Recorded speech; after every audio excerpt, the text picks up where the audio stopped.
स्वयं पर उपस्थित आप सभी जितने भी भक्त यहाँ पर उपस्थित हैं, सभी भक्तों को श्री चरणों में इस दास का बारंबार प्रणाम, बारंबार नमन। भगवान हम मनुष्यों को जब जन्म देते हैं ना, तो एक बार जो हम आप जब गर्भ में होते हैं ना, उस समय परम पिता परमात्मा से हम आप बोले, वहां पर परम पिता परमात्मा से एक करारी करके आते हैं। क्या करते हैं? बोले एक भगवान का जो वादा करके आते हैं, परम पिता परमात्मा इस मलमूत्र के थैली से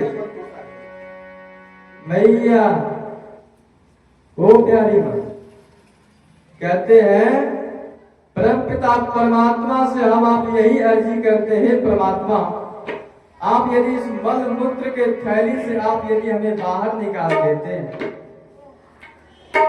इस नरक वाला जीवन से आप यदि बाहर निकाल देते हैं, संसार में ला देते, तो मैं आपको ये वादा करता हूं कि मैं आपको भजन करूंगा, आपको नाम को जप करूंगा, यहां तक कि आपको ध्यान करूंगा। परंतु जब बालक गर्भ से बाहर आता है, वह रोता है तो क्या कहता? अब कहां, अब कहां, अब तो तू हमें आजाद कर दिया, अब बचा क्या? वही जो हर एक जीव परमात्मा से करार कर आता है, हर एक जीव जो परमात्मा से बोले उनको पास जो कह करके आया, मैं आपको भजन करूंगा, परंतु यहाँ पर आकर के सब पैसे में ही उलझ जाते।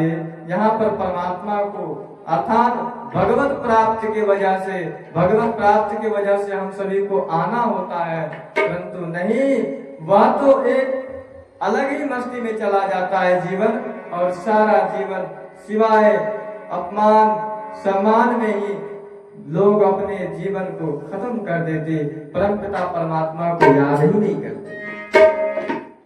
आज यहाँ पर भगवान को कथा क्यों होना है? कारण बस यही है कि आज जो बालक को जन्म दिवस है, वह बालक परमात्मा से यह कहता है, नाथ आज आपने हमें 2 वर्ष को, अर्थात आज हमें दूसरा वर्ष चालू हो चुका है, अब मैं आपको बस यही कहना चाहता हूँ, गर्भ में जो आपसे करार किया, गर्भ में जो आपसे हमने कहा कि मैं आपका भजन करूंगा, हे नाथ मैं अपने जन्म दिवस पर आज मैं आपका कथा श्रवण करने का यही काम करता हूँ, इससे बड़ा हमको कोई साधन नहीं लगता। आपके आगे मैं क्या कर सकता हूँ, मैं आपके आगे क्या मैं भजन करूँ, आपके आगे क्या मैं साधन करूँ? हे नाथ आज मैं आपको कथा सुन करके मैं अपना दूसरा दिवस को अर्थात मैं आपके श्री चरणों में हवाले करता हूँ, मैं आपको कभी भूलूं नहीं। हे नाथ आज यदि देना है तो यही आशीर्वाद देकर जाओ, आप हमें कभी भूलो मत, और ना ही मैं आपको कभी भूल पाऊं, बस यही मेरा अर्जी है, और यही मेरा ही अर्जी है, यहाँ तक कि हमें सत्य मार्ग पर ले चलो, हमें सत्य बुद्धि देना है नाथ। मैं आपके श्री चरणों में सदा मैं आभारी रहता हूँ। यही आज उसी के उपलक्ष्य में हमारे बाबू श्री केशव ठाकुर जी का जन्म दिवस है। हमारे बाबू श्री केशव ठाकुर जी का जन्म उपलक्ष्य है, और इसी के शुभ अवसर पर परमात्मा ने आज इनके दरवाजे पर आकर के स्वयं भगवत स्मरण कराते हैं, क्योंकि एक बात को याद रखो ना, इस संसार में कोई भी कथावाचक यदि कथा कहते हो तो यहाँ आप भ्रम में मत रहिएगा कि यह फलना आदमी कथा कहता है, नहीं नहीं, उस समय कहते हैं व्यास नारायण, अर्थात व्यास जो होता है स्वयं भगवान श्रीमन नारायण का अवतार होता है, और श्रोता साक्षात महादेव जी का अवतार होते हैं, और जो कथा को करवाते हैं बोले ब्रह्मा जी हो जाते, ब्रह्मा के तरफ, क्योंकि ब्रह्मा का काम है ब्रह्मा जी का काम है उत्पत्ति करना, नारायण का काम है क्या करना?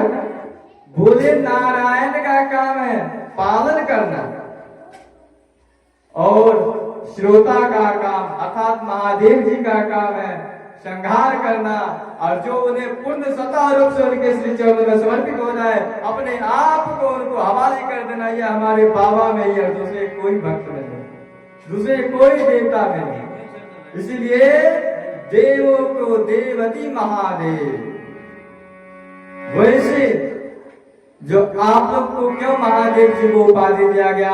क्योंकि आप लोग यहाँ पर हम जो कथा कहते हैं ना, या जितने भी हमारे बड़े बड़े कथावाचक जो कथा कहते होते हैं, उनके मुख से भी थोड़ा बहुत उल्टा निकल जाता, उनके मुख से भी थोड़ा बहुत अपशब्द निकल जाता, परंतु महादेव जी जैसे संहार करते हैं वैसे ही आप अपशब्द को संहार करके जो भगवती सरस्वती हंस को सवारी इसलिए करती है क्योंकि हंस बोले दूध को अलग कर देता, पानी को अलग पी जाता। ठीक इसी प्रकार आप सभी इसी तरह कार्य करते रहे कि जो आपको अच्छा लगे वह आप अपने जीवन में उतारिए, जो आपको बुरा लगे आप उसी समय से छोड़ दीजिए। यही श्रोता और वक्ता का महानता है। और क्या कहते हैं? सबसे पहले महादेव जी कहते हैं माता पार्वती को क्या? ओ कहूं मैं अनुभाव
अपना, महादेव जी माता पार्वती को कहते हे उमा, मैं अपना जीवन को अनुभव को आपके सामने में पेश कर रहा हूं। इस संसार में यदि कोई सत्य है, इस संसार में यदि कोई सत्य है तो परमात्मा का भजन, परमात्मा को ध्यान, परमात्मा को स्मरण, अन्यथा जो दिखता नहीं वह जिसे हम आप देखते हैं वह सत्य नहीं है, हमारा यह शरीर सत्य नहीं है, क्योंकि भगवान कहते हैं ब्रह्म सत्य जगत मिथ्या, सिर्फ परमात्मा ही सत्य, वरना सब जगत झूठा है। महादेव जी कहते हैं देवी जो इस संसार में उलझ जाता वह संसार में मानो परमात्मा को ध्यान नहीं कर पाता, वह एक तरह से उसका जीवन व्यर्थ है। एक बार हम 10वां में पढ़ रहे थे ना, उस समय की बात है। गुरु नानक जी कहते हैं राम नाम बिनु व्यर्थई जग जन्म, अर्थात राम नाम बिनु व्यर्थई जग जन्म, विषु खावई विषु बोलई नामई मति बरमना। अर्थात जो मनुष्य जिसके मुख में राम का नाम नहीं है वह विष ही बोलता है, विष ही खाता है, उसका जन्म लेना व्यर्थ है, उलझ कर मर जाता। परंतु हाय पैसा पैसा कमा कमा करके हमारे दादा पूर्वज मर गए,